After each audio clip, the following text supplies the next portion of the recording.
News Radio 840 WHAS coming up on today's Louisville Real Estate Show. Can you do anything if your community prohibits political signs? Will interest rates go down or home sales increase after Tuesday's election?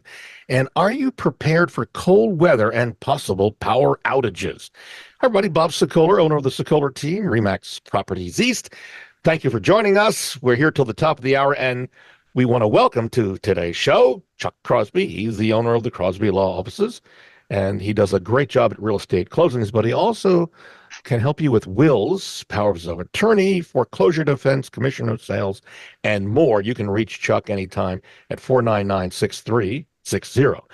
Randy Rocky is one of the head guys over at Swan Financial. If you're looking for the best rates, Randy is the guy to talk to because they shop the loan and do the best job at getting you the best rates. You can reach Randy and Swan Financial, 645-0736. And if you are thinking about selling your home now or in the near future, I'd love to be able to help you. Come out, talk about the process. It's me. No home too big, no home too small. And we service both the Louisville and surrounding areas and southern Indiana. You can reach me anytime on my cell phone, 376-5483, or go to bobsellslouisville.com, fill out the form. And if you want a free instant analysis of what your home is worth by a computer, go to wesellouisville.com and click on the top of the page and enter your information. All right, gentlemen, welcome, and let's get rolling. It's been slow in the real estate world, and if you're wondering if you've got your home for sale, according to data that's out there, in an election year, there's usually a larger dip in home sales in the month leading up to an election day. Just seems to be that happens, but this year's no different. Recent survey from Redfin found 23% of potential first-time home buyers said they're waiting until after the election to buy. Part of the problem, Randy Rocky, is also interest rates have gone back up again. We've got a question that pertains to that in just a sec. So let's get into it. Let's start with the question that is here for you, Randy, and it has to deal with Daniel.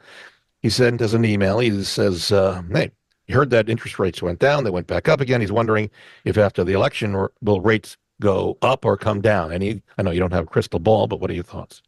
Well, my experts still don't understand how they are saying where the job market is. There just seems to be a lot of misinformation on how many jobs are being put in the system each month. And you're saying that relates to the short-term Fed rate? Is that why we're No, what happens is that's a big thing for long-term rates. When they're saying that, hey, the job market is really robust right now, then that affects long-term rates and makes them go up. But supposedly by the end of the year, they're going to have to do a big adjustment. We should have some adjustments by the end of the year, which would bring down interest rates.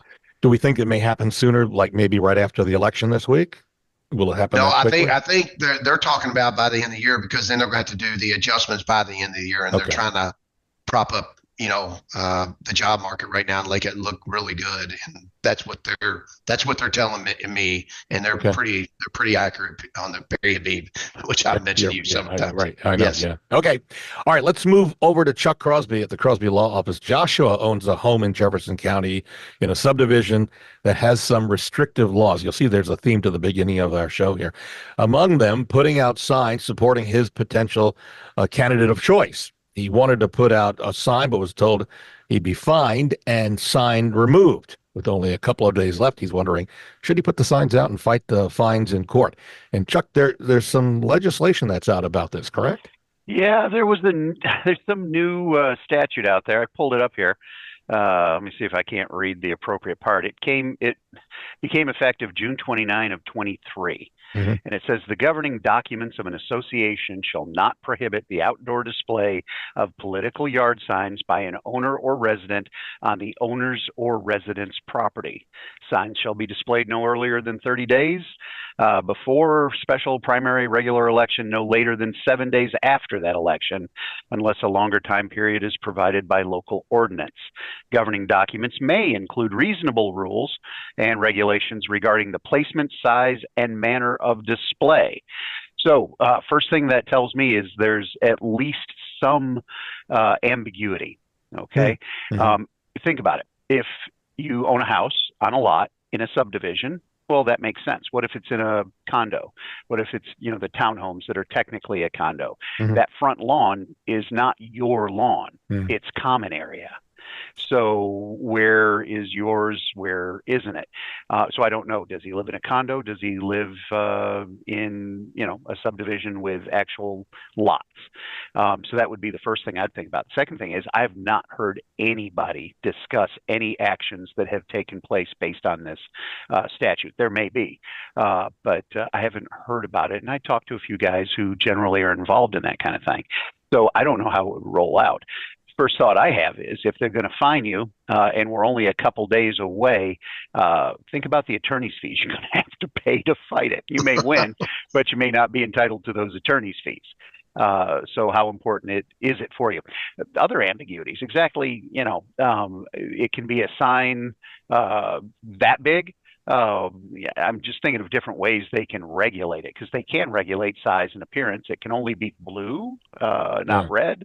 It seems to me like there's room for play in there. I don't. I'd like to see how that would roll out, but I can't tell you how it would. All right, so let's just recap here because we got a lot of information from you here, especially with that statute.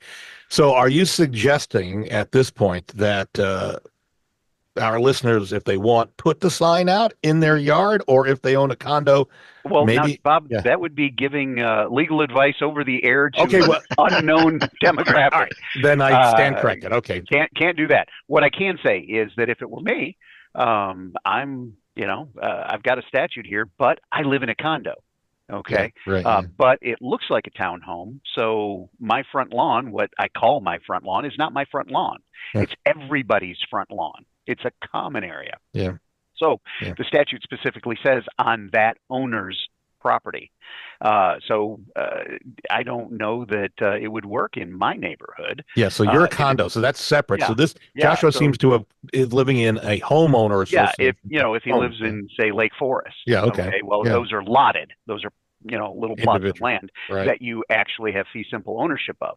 The statute seems to be guided towards that, but the HOA is allowed to determine size and appearance and that sort of thing. It says reasonable, but what's reasonable? I can never tell you what reasonable is, and I don't know of any cases on this yet. So if you want to be the first one to stick your foot in the pond and see if there's a crocodile, well, feel free.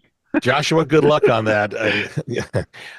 It's only a couple of days here, but it's a question of political free speech, I saw that, and in our subdivision or in our condo, there are folks who, like in a previous lifetime of mine, the bigger your Bible, the more Christian you were. So the bigger your flag, the more patriotic you are. Apparently, and so at what point do you determine what's reasonable? And honest to God, these days, I don't know how to define that.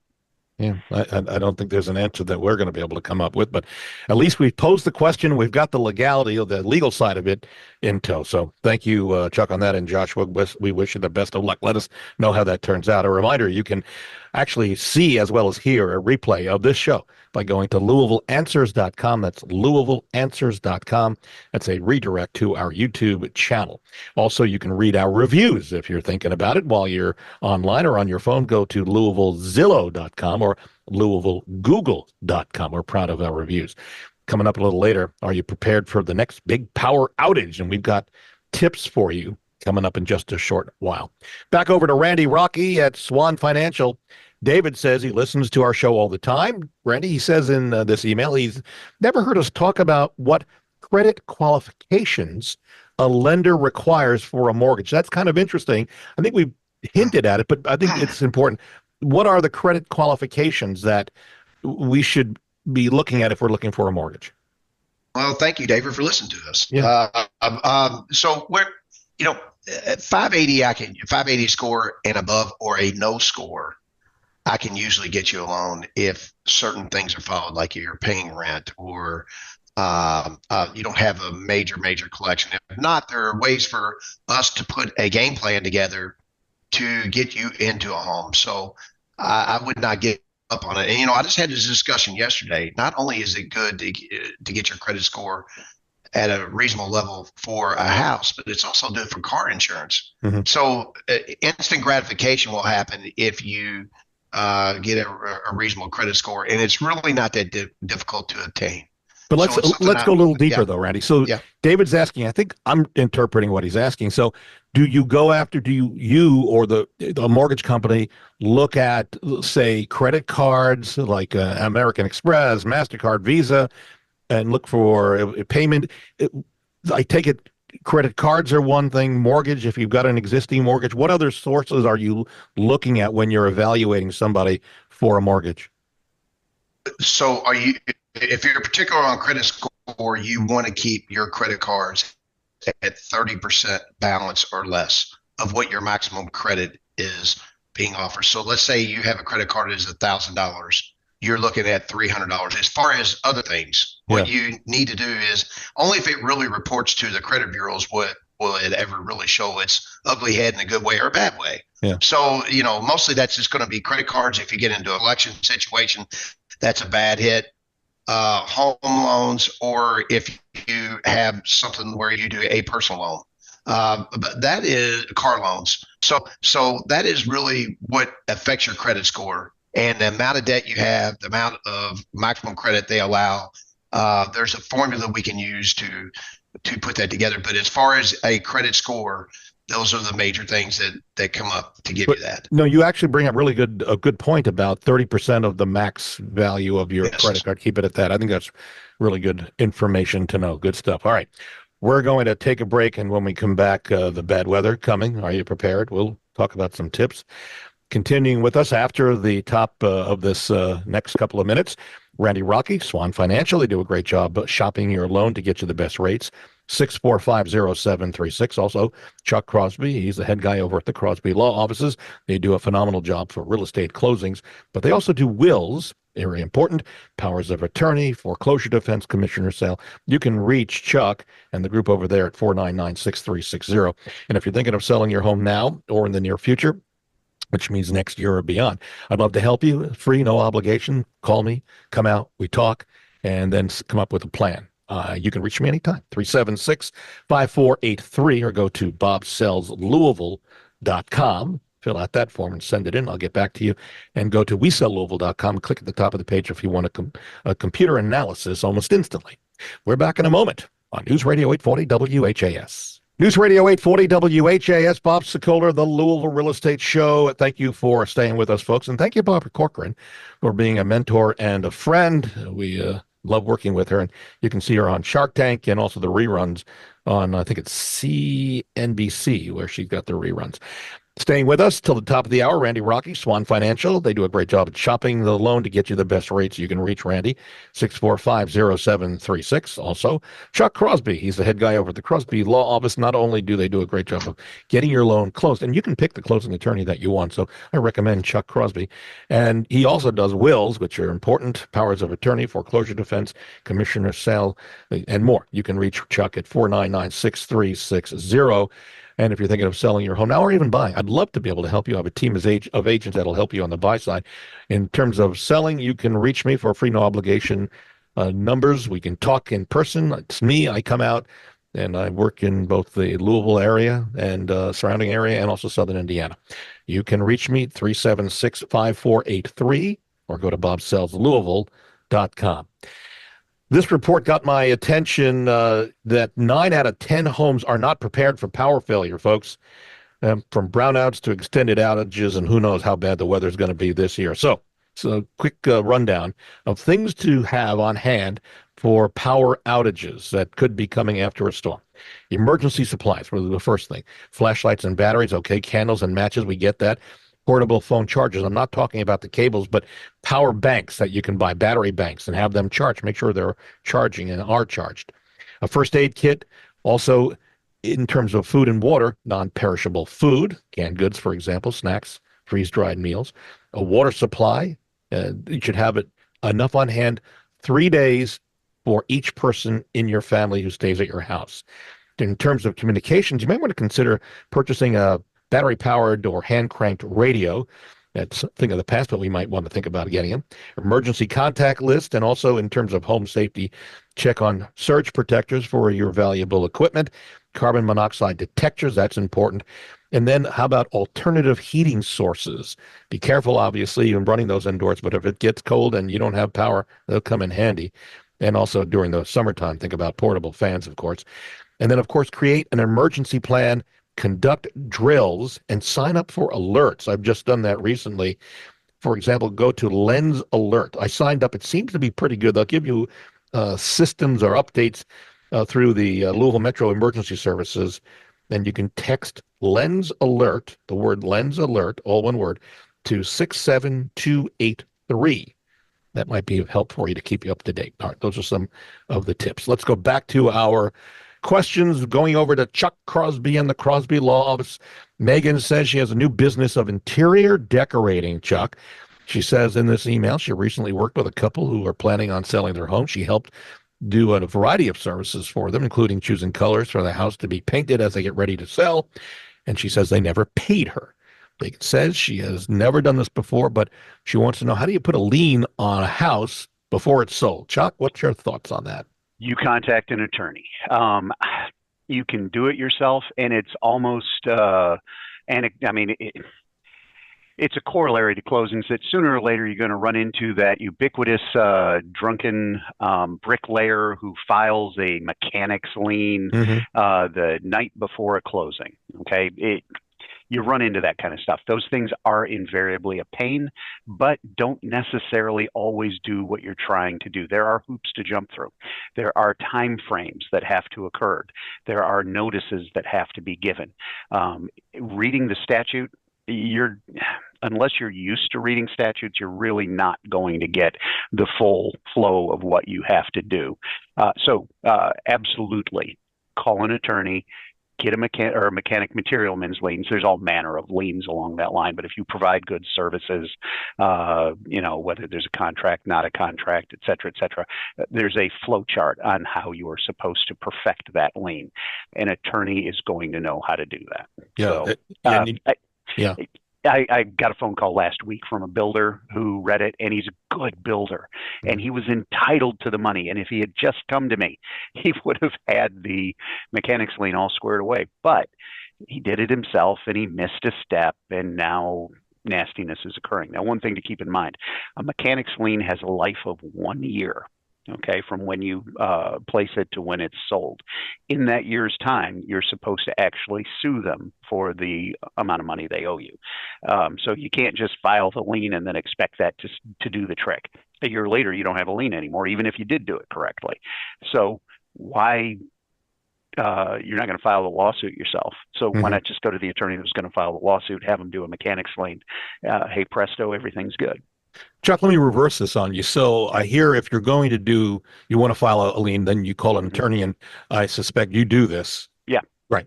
How about if you've had a lien, you discover there's a lien on your property, will you also fight that side of it as well? Well, you can. The thing is, like I said, it's got a 1 year life. We run into mechanics liens, and we call them mechanics liens. They are technically materialmen's liens.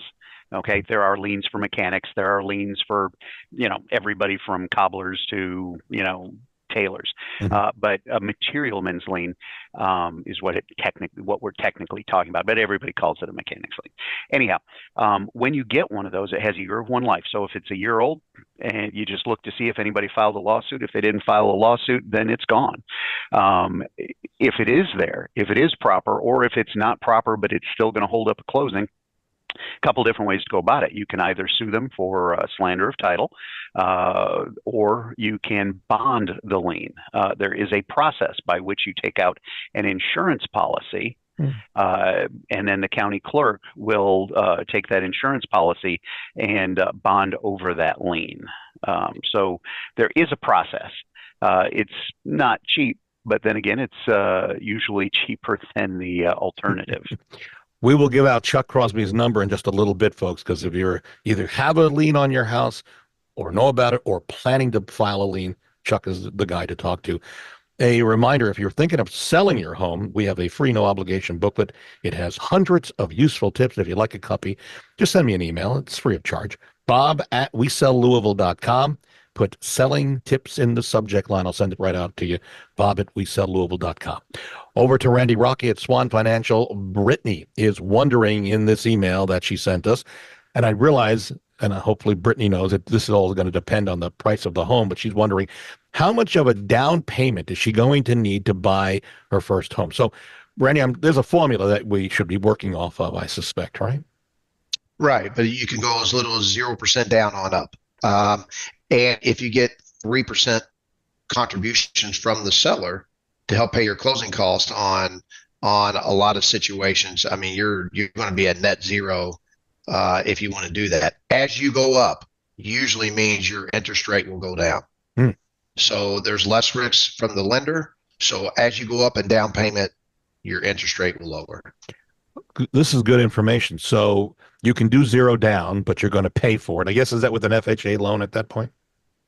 Well, no, well, yes, the first will be an FHA loan, and then you have the other 3.5% will be a second mortgage. But the scenario is, and that first mortgage is still a higher rate if you put 3.5% down, because lenders feel like there's more risk involved. Got it. All right.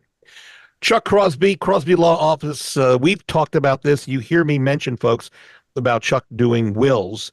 This one speaks to that. Tiffany sent us an email. She's got a problem with her mom. In the email, she says mom has dementia or onset of dementia, and she's getting worse. She says no will or power of attorney in place. And this is kind of a two-part question, Chuck. She says, is it too late for her to get a will or a power of attorney? And the second part of this question is she's wondering what are the legal documents should she get for her mom? That's a good point for everybody listening. So let's start with how we determine whether someone can perform and get a will. Chuck? Well, first off, competency is what you got to have. Okay. I'm not a medical doctor. I'm not going to be able to determine whether someone is competent, but there are kind of signs. And one of those signs is if the doctor has given you a diagnosis of Alzheimer's or dementia. I won't prepare any documentation for someone with that diagnosis.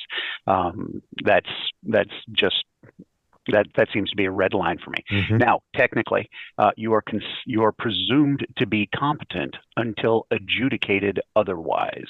Okay, So while my line may be a little, earlier than some people, I just don't do that. Now, that being said, like I said, if you have not been adjudicated, that means a court hasn't said you're incompetent, and you don't have a diagnosis. Well, then the things that you're looking for are a will. Okay, you want to get a will so your stuff is parceled out as you would want. Second thing, and something that I think is possibly more important, or at least in my line of work, comes in more handy, is the power of attorney. It's a durable power of attorney. It lists pretty much every single thing that a person can do, and it gives this other person the authority to do that, including a healthcare surrogate, so that medical decisions can be made and that sort of thing. So the doctors will talk to you, so you have the information to make those medical decisions. I think in a living will, that's always a good thing to have. But once you need that power of attorney, it's too late. Mm-hmm. Okay, it's just going to be too late at that point. Now, what if you haven't got all that stuff and the person is incompetent? Well, all hope is not lost. You can have the person adjudicated incompetent and have a guardian appointed. Now, that process typically takes about 3 months. Okay, and you're going to have to go back to court to do anything with real estate and get the court's permission to sell or mortgage or anything like that, a process that also can take up to 3 months. So if you think that that's something that needs to be done sooner rather than later, is always my suggestion. This is a very tough conversation for any child to have with their parent. Of course it is. Yeah. Of course it is. So, folks, let me give you an out on this. Tell your parent that you were listening to this radio show, this one here, the Louisville Real Estate Show, and we were talking about this, and we stressed how important it is for parents to have a will in place and also a power of attorney, and use that as the crutch to start the conversation if it's obviously a tough conversation to have. Chuck, I think that's a good idea, right? Yeah, it is. As I always say, throw the attorney under the bus. Yeah. Or Bob. Throw me as well. I've got tire tracks all over me. Yeah, and I've got wide broad shoulders. Yeah, got it. Yeah. The idea is the power of attorney, even if a person's not ready to talk about their death. Well, power of attorney relates to while you're alive. What if you slip and fall and crack your head? I mean, it's a good thing to have, even if you aren't ready to talk about, your mortality. Yeah. And trust me, I'm going through it with family members who didn't think they were, ever going to die, and now everything they've got is intestate. It's crazy, but do it early. Do it for your kids. I mean, after a person passes away, you're not around to see the fallout, but your kids are going to have to pick up all the pieces. Yeah. With that, we are out of time for Chuck's phone number because, as I said, he does a great job at real estate closings, but he's somebody you could rely on for wills and powers of attorney and foreclosure defense, commissioner sale. Give Chuck a call, 499-6360. And if you're thinking of needing a mortgage, Randy Rocky, Swan Financial is the guy to talk to, 645-0736. If you're thinking of selling your home now or the near future, you can give me a call, free, no obligation analysis. We'll come out, we'll talk, and we can review the process. You can reach me on my cell phone, 376-5483, or go to bobsellslouisville.com and fill out the form there. For a free instant analysis with computer on what your home is worth, go to wesellouisville.com. And a reminder that if you want to see and hear a replay of this show, because we've gone over some really important stuff, LouisvilleAnswers.com. That is a redirect to our YouTube channel. Again, LouisvilleAnswers.com. Gentlemen, thank you for being here with us. Folks, we will see you next Sunday. Thank you. On News Radio 840 WHAS.